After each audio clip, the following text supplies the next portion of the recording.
An Unexpected Adventure, Chapter 8, Part 2. First, we went to the fruit stall that was at the bottom of our high street. It's run by a man and a woman called Mr. and Mrs. Marbles, who like to shout, "Only pan! Fruit and veg, only pan!" to all the people that walk by. Their faces are always red and smiling, and they wear giant square-shaped green belts around their waist, which look empty but jingle loudly when they walk. Mrs. Marbles helps people pick out the fruit they want, and Mr. Marbles puts them in a bag. We always buy our fruit and vegetables from them, and I've never known them to not have anything we need. But when we asked them if they had a pomegranate, they both shook their heads and told us to try the supermarket. So we walked up and over the hill to the supermarket. They had a fruit section that was as long as our house, but Mum couldn't see a pomegranate anywhere. We went over to a man who was stacking carrots and humming to himself, and asked him if they had any pomegranates in the store. He walked us over to a small box, but it was empty. "Sorry, love, looks like we've run out. You might want to try the bigger supermarket on the other side of town." "Oh, okay, thank you." Mum looked down at me and sighed.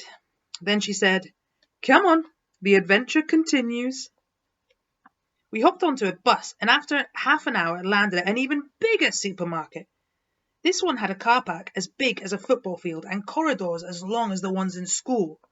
But we still couldn't find a pomegranate anywhere.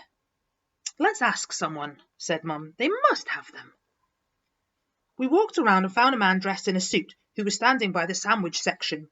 He had a label on his jacket that said, "Frank Smith, floor manager." I didn't know what a floor manager was, but I guess he had to make sure the floor was clean and help anyone who fell down get back up again. But Mr. Smith didn't look like the kind of person who would help anyone get up from a floor. He had lips that went downwards, as if they'd never smiled, and his hair looked wet, as if a large bottle of oil had fallen on top of it. He was staring at a clipboard and muttering angrily to himself. "Excuse me, Frank, is it?" "Hi," said Mum, smiling. The man gave my mum a cold nod before continuing to fill in a long form. "We're looking for some pomegranates, but we can't seem to find any," said Mum, smiling even more. "We don't sell them here," said Frank, still looking at his clipboard. "Oh, really? Any idea where we could find some?" continued Mum. "Nope." Mum looked at him for a few seconds and then said in her warmest voice, "Thank you. You've really outdone yourself in helping us today. Have a wonderful day." And grabbing my hand, she walked away. "Mum, why were you so nice to him?" I asked. "He was horrible. He didn't try and help us even a little bit." "Because you should never be horrible to someone who's being horrible to you," said Mum. "Otherwise, they win by making you just as bad as them. Now, come on, let's get back on the bus. There's another place I know we can try." By this time, I was getting hungry, so while we were waiting for the next bus, I ate my banana. Said my mum, looking at her watch. It was nearly 2:00, and there were some dark grey clouds gathering in the sky. "I'm afraid the next stop will have to be our last one, darling. It looks like it's going to start raining in a bit." A few seconds later, a very full bus pulled up in front of us, and we squeezed on. I clung to Mum's coat because there weren't any empty seats, and waited for our stop. I was worried because if this was our last try, then I had just one chance left to find a pomegranate. So I crossed my fingers and my toes and made a wish that we would. The next place felt like an awfully long way away, and when we finally got there, it was filled with so many people that we could hardly walk properly. There were lots and lots of market stalls lying in the middle of a big road, all selling fish and meat and bedsheets and long gold chains. There was a man with a microphone who was trying to sell perfumes like a game show host by shouting, "Roll up, roll up." And next to him was a woman shouting, "Peter never picked potatoes as good as these before. Buy 'em now before they go." I wondered who Peter was and how much money he made for picking potatoes. But then I could smell onions and burgers being cooked somewhere, which made my tummy rumble. I love burgers, especially ones that have lots of fried onions and ketchup in them. But I want to save my money for pomegranates, so I scrunched up my nose and tried not to smell anything at all. We visited every stall in the market, from the beginning of the street right to the end, but even though we looked as carefully as we couldn't find a single pomegranate anywhere. My mum had told me to look for a pinkish ball that looked like a very hard apple and which had a small crown on the top, but I couldn't see anything that looked even a little bit royal. "Try the store up by the station," suggested one of the stall owners when Mum asked for help. "They have everything under the sun in there. They should have some." "Thank you," said Mum. She grabbed my hand and gave it a squeeze because she could tell I was starting to give up hope. "Nearly there," she whispered. "I can feel it."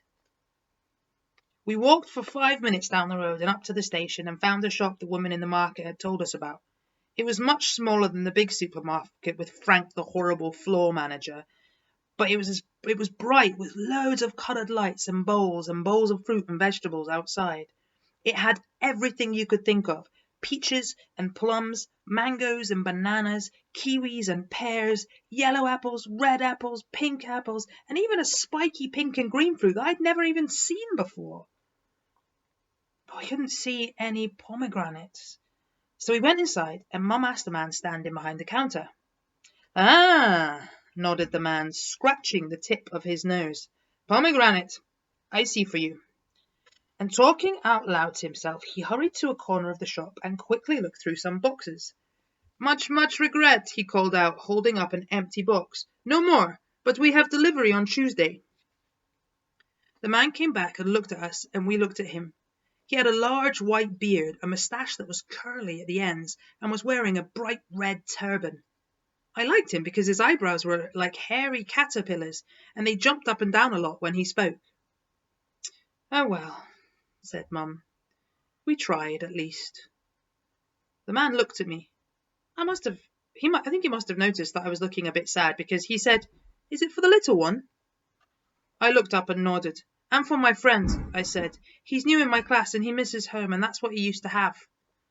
"I see," he said, looking at me with a smile. Then he frowned, as if he'd just thought of something, and suddenly pointing his finger at the ceiling and crying out, "Aha!" he ran to a small door at the back of the shop and disappeared.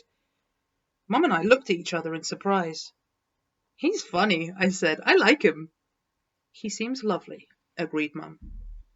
After a few seconds the man came back, but instead of returning to the counter, he came and stood in front of us. "They are not perfect, but we'll be okay," he said, and whipping his hands out from behind his back, he held up 2 little pink balls that had each had a crown on top. "Oh!" cried out Mum, clapping her hands. "You have some!" "They are a little old. My wife, she says they are not perfect 100%, so we don't sell, you see?" said the man, his eyebrows jumping up and down even more. "My wife, she knows everything about fruit, so I listen to her most." "They're perfect enough for us," laughed Mum. "Aren't they, darling?" I nodded as the man gently handed them to me. "You and friend enjoy, please," he whispered, and tapped me on the nose with a finger that had a golden ring with a large red stone on it. I looked down at the pomegranates. They were the size of grapefruits and had a hard peachy pink and brown skin that was as smooth and as shiny as polished glass, and both of them had a tiny flower on the top made up exactly of 7 stiff brown petals. They were the best, most interesting things I'd ever seen. Mum took out her purse because that's where I put my pocket money, but the man shook his head and waved his hand. No, you must not. It's a gift for little one." "Oh no, you must let me." But the man held up his hand, which made my mum go quiet, and then put a hand on his chest. "It is gift. They are not excellent, not new, so very poor gift." "They're the best gifts," said Mum. "Aren't they, darling?" I nodded, feeling so happy that I wanted to hug the man and Mum and jump up and down all at once. "Thank you, sir," I said, giving the man an enormous smile. "Welcome, welcome," he said, and smiling back, he gave me a pat on the top of my head and waved at us as we left the shop. "What a wonderful man," said Mum, as she helped me put the pomegranates in my rucksack. "He looked like a king," I said, thinking of the ring with the stone in it and his red turban. Mum laughed. "He certainly has the heart of one. Maybe he is one. You never can tell with people. Now, seeing as our unexpected adventure is at an end, let's hurry home before it starts to pour down." I looked up. Everything had suddenly turned dark, and the sky was filled with large grey clouds that were so low you could hear them rumbling. But I didn't care, because I had 2 of the best presents I could have ever I could ever have in my bag, given to me by a man with the heart of a king.